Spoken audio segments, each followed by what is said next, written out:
안녕하세요. 핵심 뉴스만 전해드리는 지인입니다. 구독과 좋아요는 제작자에게 큰 힘이 됩니다. 독감에 걸려 한동안 영상을 제작하지 못했습니다.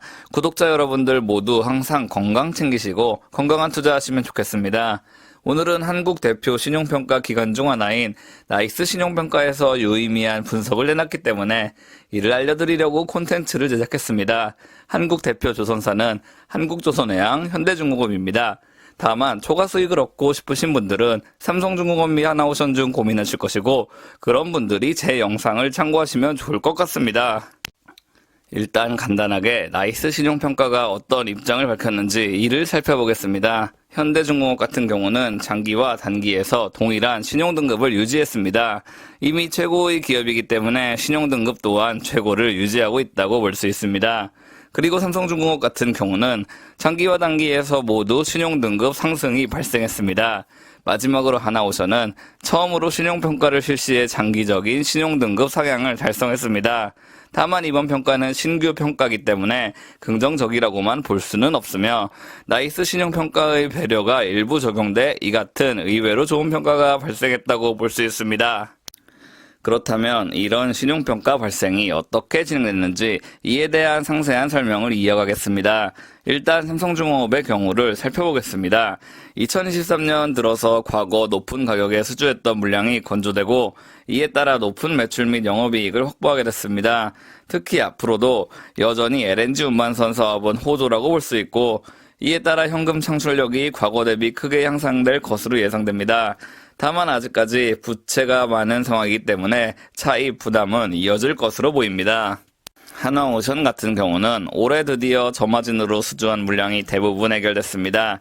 이 얘기는 아직까지 하나오션은 본격적으로 고가 수주한 선박을 건조 및 인도하고 있지 못하다고 볼 수 있습니다. 그렇기 때문에 상대적으로 느린 수익성 향상을 보이고 있습니다. 다만 그나마 긍정적으로 볼 만한 것이 2023년 6월, 5월 유상증자를 한 차례 시행했기 때문에 재무제표가 안정적으로 유지되고 있다는 측면입니다. 그런데 말이죠, 이런 재무 안전성 확보를 위한 유상증자는 결국 기업에게 좋은 것이지 주주들에게 좋다고 볼 수 없습니다. 즉 하나오션의 기업 안정성은 향상됐을지라도 투자자들은 회사를 더욱 부정적으로 평가할 수밖에 없다는 말입니다. 이번엔 재무적 요소 외에 기업의 근본적인 사업이 어떻게 돌아가고 있는지 살펴보겠습니다. 삼성중공업은 꾸준히 수주잔고를 쌓아가고 있습니다. 수주잔고가 늘어나고 있다는 것은 신조선 계약에 관해 가격 협상 능력이 증가하는 것이라고 볼 수 있습니다. 물론 전 세계에서 통용되는 신조선 선가가 존재하기는 하지만 개별적으로 협상할 때는 기존에 보유하고 있던 수주잔고 규모가 일부 영향을 미치게 됩니다.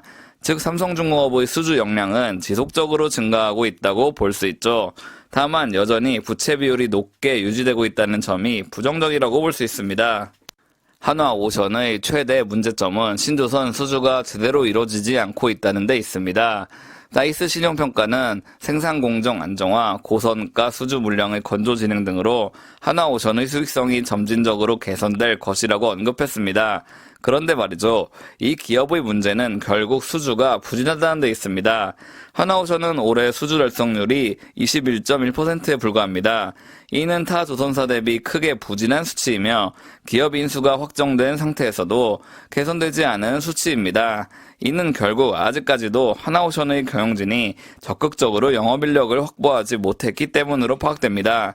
물론 조선사의 역량은 얼마나 선박을 잘 건조하느냐에 달려 있습니다. 그러나 장기적으로 기업이 지속하기 위해선 결국 영업이 제대로 뒷받침돼야 합니다.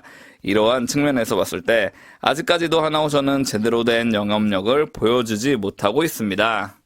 오늘은 나이스 신용평가가 분석한 삼성중공업과 하나오션에 대해 알아봤습니다.